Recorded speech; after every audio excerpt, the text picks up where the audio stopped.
Hello students, once again welcome to your YouTube channel YK Singh. आज के इस video में हम लोग चैप्टर 4 को दैट इज आयत घन और घन उसको डिस्कस करेंगे।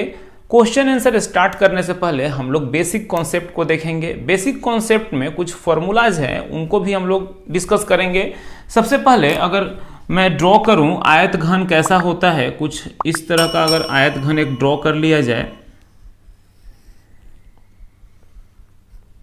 आप लोगों ने भी इस तरह आयत घन बचपन में बनाया होगा या अभी भी आप बनाना जानते होंगे। इस तरह से एक आयत घन मैं ड्रॉ करके आपको दिखा रहा हूं। ठीक है, इस आयत घन में अगर इसका नाम दे दिया जाए, यहां से अगर मैं नाम दे दूं A B C D E F G H, तो ये जो शीर्ष बिंदु हैं उनके नाम दिए गए। इसी तरीका से अगर मैं एक घन बना लूं,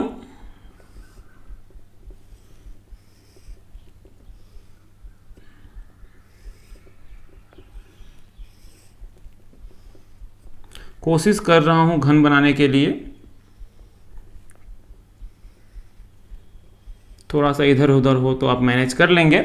एक घन हो गया, इसका भी अगर नाम दे दिया जाए A B C D E F G और एच, तो ये आयत घन और घन सबसे अच्छा एग्जाम्पल अगर ले लिया जाए तो आप जिस रूम में बैठे हुए हैं, जिस कमरे में अभी आप बैठे हुए हैं, वो एक आयत घन के आकार का है। देखिए उसमें लंबाई भी है, चौड़ाई भी है और ऊंचाई भी है।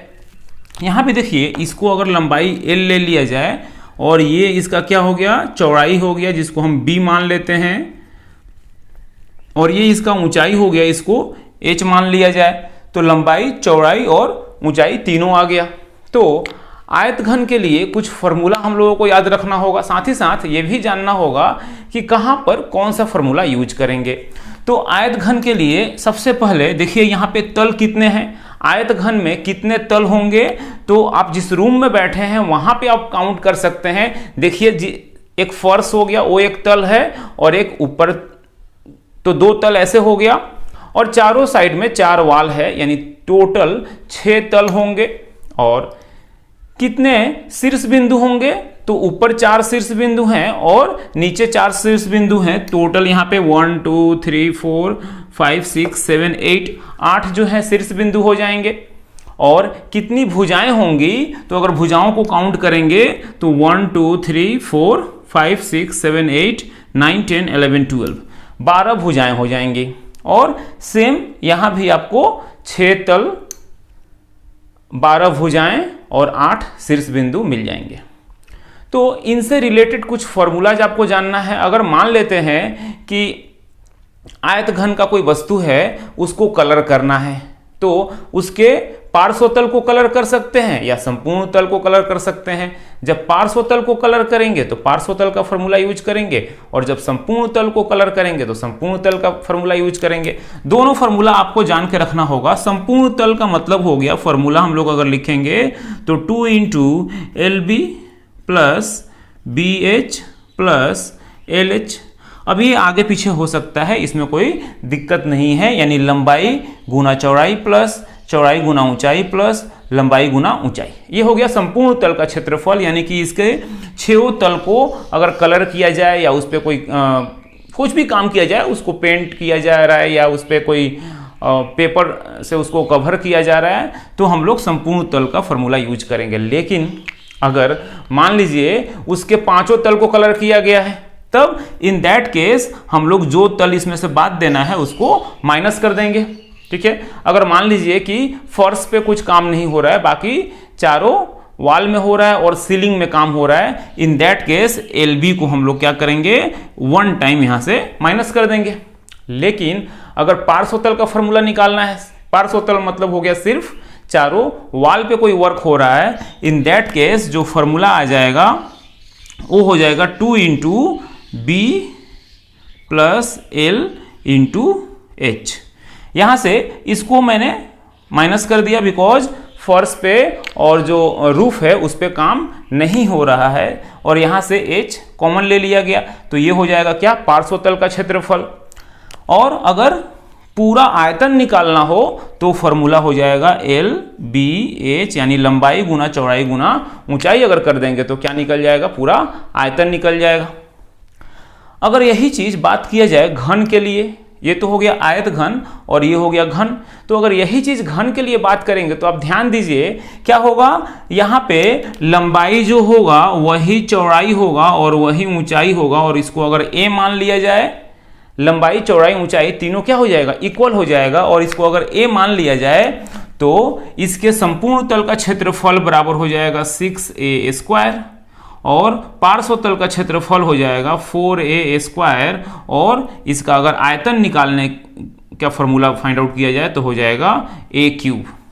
ठीक है, 6a² संपूर्ण तल का क्षेत्रफल का फॉर्मूला होगा, पार्श्वतल का क्षेत्रफल 4a² हो जाएगा, और अगर आयतन निकालना है तो a³। ऑफ कोर्स यहाँ पे यूनिट आप लोग यूज करेंगे, जहाँ पे क्षेत्रफल का फॉर्मूला है वहाँ वर्ग इकाई यूज होगा, और जो आयतन का फॉर्मूला है वहाँ पे घन इकाई होगा।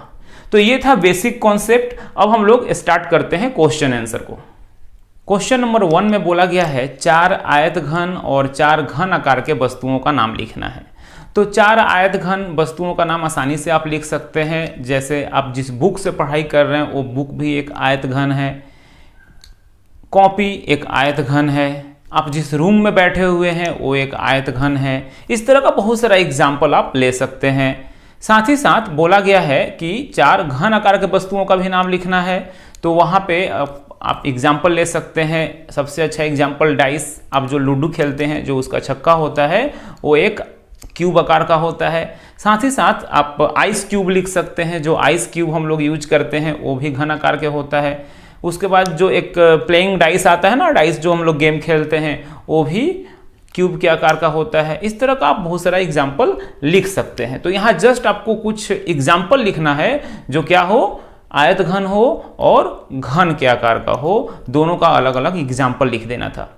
क्वेश्चन नंबर 2 को देखेंगे। क्वेश्चन नंबर 2 में इस तरह का एक डायग्राम दिया हुआ है। क्वेश्चन नंबर 2 में ये ड्राइंग दिया हुआ है और बोला गया है कि यहाँ से तलों की जितने भी तल हैं उनका आपको नाम लिखना है। तो अगर तलों की संख्या का अगर नाम लिखना है यहाँ से, तो तलों का नाम जो है क्या क्या हो जाएगा। आप जानते हैं कि एक घन में कितने तल होते हैं, टोटल 6 तल होते हैं। अब नाम देख लेते हैं। ABCD एक नाम हो गया, ABCD। दूसरा नाम अगर देखा जाए तो यहाँ से आप लिख सकते हैं ADFE, ADFE और ABHE, ABHE। इस तरह से आप जितने भी तल हैं उसका नाम लिख दीजिए। CGFD, CGFD, ये 4 तल हो गए। उसके बाद आपको CGHB, CGHB, ये 1 2 3 4 5 हो गया। उसके बाद आप लिख सकते हैं EFGH, EFGH। ये टोटल 6 तल हो गए। ABHE लिखा हुआ है तो टोटल 6 तल हो गए। इसके बाद जो लिखना है वो लिखना है कि कितने यहाँ पे भुजाओं की संख्या कितनी है। इसके बाद आपको बोला गया है कि भुजाओं की संख्या कितनी है। तो टोटल भुजाएं कितने होते हैं, भुजाओं की संख्या। अब भुजा टोटल इसमें होता है कितना, 12 भुजाएं होते हैं। तो भुजा हो गया कौन, AB, BC, CD, DA या AD। उसी तरह से यहाँ से हम लोग DF लिख लेंगे, AE, then CG, BH, then EF, FG, GH and HE। ये टोटल 12 जो हैं भुजाएं इसमें हैं। और भुजाओं के बाद हमको लिखना है क्या, भुजाओं के बाद लिखना है शीर्ष बिंदु। तो देख लेते हैं शीर्ष बिंदु, शीर्ष बिंदु कितने हैं, शीर्ष बिंदु बराबर, आपको पता है टोटल शीर्ष बिंदु कितना होता है, इसमें टोटल शीर्ष बिंदु होगा 8, तो हो गया A B C D E F और G और H, ये टोटल 2 4 6 8 शीर्ष बिंदु होंगे। यही इस क्वेश्चन में पूछा गया था, ये ड्राइंग दिया हुआ था और आपको तलों का नाम लिखना था, भुजाओं का नाम लिखना था और शीर्ष बिंदुओं का नाम लिख देना था। देखेंगे क्वेश्चन नंबर 3 में बोला गया है कि एक आयत घनाकार रूम है, कमरा है, उसकी लंबाई दिया हुआ है 5 मीटर, चौड़ाई दिया है 4 मीटर और ऊंचाई दिया है 3 मीटर। तो पूछा गया है कि उस घर में जो सबसे लंबा डंडा रखेंगे उसकी लंबाई कितनी होगी। तो सबसे लंबा डंडा रखने का मीनिंग ये हुआ कि हमको क्या फाइंड आउट करना है, उस घर का विकर्ण फाइंड आउट करना है, यानी वो जो आयत घन है उसका हमको विकर्ण फाइंड आउट करने से ही वो सबसे लंबे डंडे की लंबाई के बराबर होगा। क्योंकि किसी घर में जो आयत घनाकार घर है उसमें हम जो सबसे लंबा डंडा रखेंगे वो कैसा रखेंगे, इस तरह तिरछा रखना होगा, यानी जो नीचे का कॉर्नर है, कोना है, वहां से बिल्कुल जो ऊपर कोना है अपोजिट में इस तरह से अगर हम रखेंगे तो वो सबसे लंबा डंडा होगा। यानी कि सिंपल हमको विकर्ण निकाल देना है। देखिए यहाँ क्वेश्चन में लंबाई दिया है 5 मीटर, चौड़ाई दिया है 4 मीटर और ऊंचाई दिया है 3 मीटर। ये जो पोर्शन है ये क्वेश्चन में ऑलरेडी दिया गया है। इसके बाद हमको निकालना है सबसे लंबे डंडे की लंबाई। तो सबसे लंबा जो डंडा होगा उसकी लंबाई किसके बराबर होगा, विकर्ण की लंबाई के बराबर। और विकर्ण की लंबाई का फॉर्मूला होता है लंबाई का स्क्वायर प्लस चौड़ाई का स्क्वायर प्लस ऊंचाई का स्क्वायर। ये तीनों यहाँ सप्लाई है। लंबाई की जगह 5 लिख दिए, चौड़ाई की जगह पे 4 और ऊंचाई की जगह पे 3। अब ये 5 का स्क्वायर 25, 4 का स्क्वायर 16 और 3 का स्क्वायर 9। 5 का स्क्वायर किए तो 25, 4 का स्क्वायर किए 16 आ गया और 3 का स्क्वायर 9 आ गया। अब इन तीनों को ऐड कर लेंगे, प्लस 16 प्लस 9 तीनों को ऐड करेंगे तो कितना आएगा, 50 आ गया। अब 50 का वर्गमूल निकाल रहे हैं तो आ जाएगा 5√2। कैसे, अगर हम 50 का वर्गमूल निकालेंगे तो दैट विल बी रूट के अंदर 5 × 5 × 2।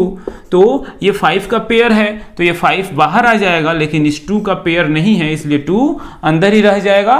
ये 5 क्या है, जोड़े में है, इसलिए एक 5 बाहर आ गया, 5 बाहर आ गया, लेकिन इस 2 का कोई पेयर नहीं है, जोड़ा नहीं है, इसलिए ये अंदर ही रह गया। यानी कि 50 का जब वर्गमूल निकालेंगे तो क्या आएगा, 5√2।